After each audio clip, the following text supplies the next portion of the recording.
August 2026. A phone rings.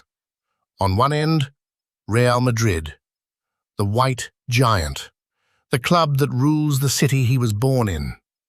On the other end, the best midfielder on the planet, a World Cup in one hand, a Ballon d'Or in the other. And he says, no. Days later, he's standing in Barcelona, holding an enemy's shirt. To understand how we got here, how a quiet kid from Madrid became the man who rejected Madrid, you have to go back through every doubt football ever threw at him. 6 doubts, 6 verdicts. This is the Trial of Rodri. Doubt number 1. Too small. Madrid, 2007. An 11-year-old joins Atletico's academy and does everything right for 6 years. Then, at 17, Atletico call him into a room and tell him the thing every academy kid fears. Not strong enough, not fast enough, not built for professional football. Released. Most kids disappear at this point. Rodri moved 300 kilometers away, alone, to Villarreal. And here's where the story gets strange. While teammates bought cars, he enrolled in university, business administration. While they moved into apartments, he stayed in a student dorm. A La Liga footballer sleeping in student halls, sitting exams between training sessions. He said the routine kept him grounded. By 20, the kid who was too weak for Atletico was running Villarreal's midfield in La Liga, reading the game so early that opponents looked like they were playing from memory, and he was playing from the script. Doubt number 1. Destroyed.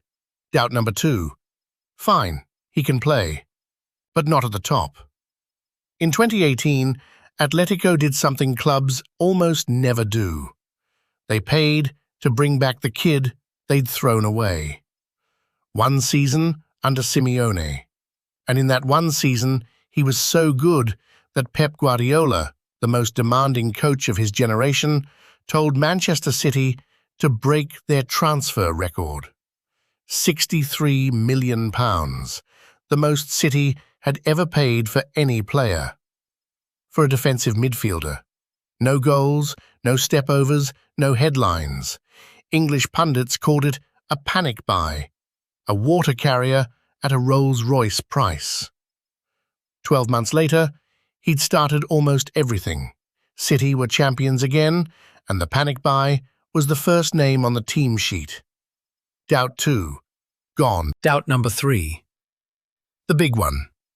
Anyone could play that role for Guardiola. The system makes him.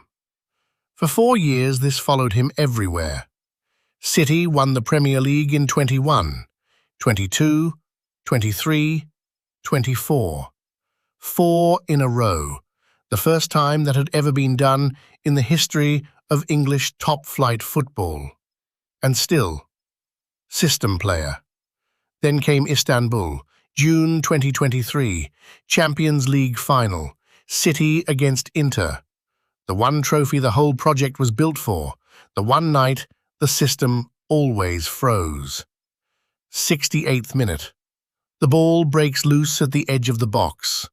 And the boring one, the water carrier, the system player, strikes the only goal of the final.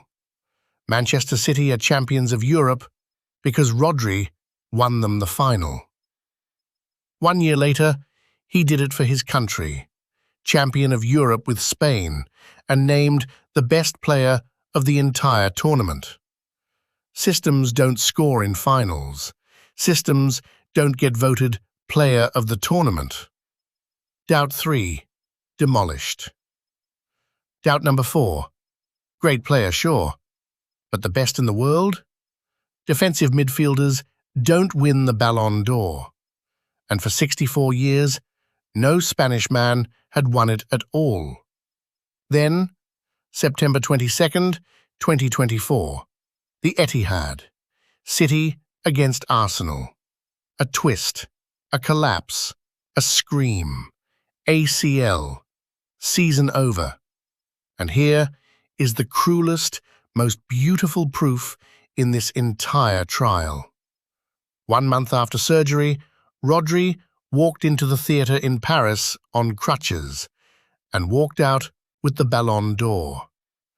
The first Spanish man to win it since 1960, voted the best footballer on earth while he couldn't even run. And while he sat in recovery, the evidence kept piling up on its own. City, champions 4 years running, fell apart. The worst stretch of the entire Guardiola era. The machine that supposedly made him broke the moment he left it. His absence became his greatest argument. Doubt 4 didn't just lose, it proved his case for him. Doubt number 5. He'll never be the same. A 30-year-old holding midfielder coming back from an ACL? Finished. He returned the way he does everything, quietly. And this summer, the quiet man captained Spain through the tournament of his life. A World Cup where Spain barely blinked. And in the final, against Argentina, against the reigning world champions, Spain lifted the trophy. Then FIFA named the best player of the entire World Cup and handed the golden ball to the man who tore his knee apart 22 months earlier. Think about the full sentence. Player of the tournament at a European Championship. Player of the tournament at a World Cup. A Ballon d'Or in between. At 30, coming off the worst injury in football. Finished? Doubt 5. Buried. Doubt number 6. The last one. He'd never leave City. And if he ever went home to Spain, it would be to Madrid. August 2026. 1 year left on his contract. Real Madrid open talks. The giant of his own city, the club that owns the skyline he grew up under. And the talks collapse. Then his phone rings again. Barcelona. Hansi Flick. One conversation. Barcelona had already bid twice, and City had said no, twice. The third offer, €76.5 million, finally broke them. 4 years, until 2030. And so the boy Atletico released, the man Real Madrid wanted, pulls on the shirt of Barcelona and walks out at the Camp Nou next to 7 of the teammates he'd just won the World Cup with. Pedri, Gavi, Cubarsí, Lamine Yamal. The best midfielder alive, arriving at the one club his home city would least forgive. The quiet man made the loudest transfer of the summer. Doubt 6. The final verdict. The verdict. 6 doubts, 6 answers.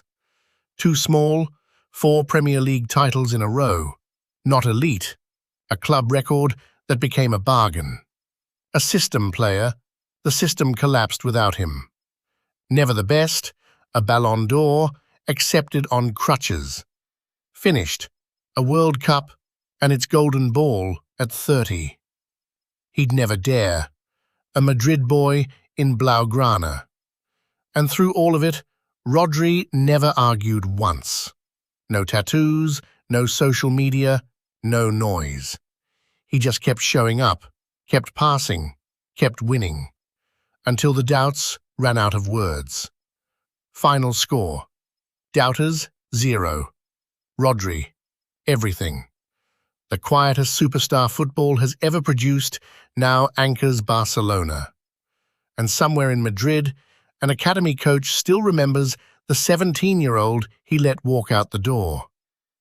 If you enjoyed this trial, the Infantino case is already on the channel. Subscribe. The next defendant is coming.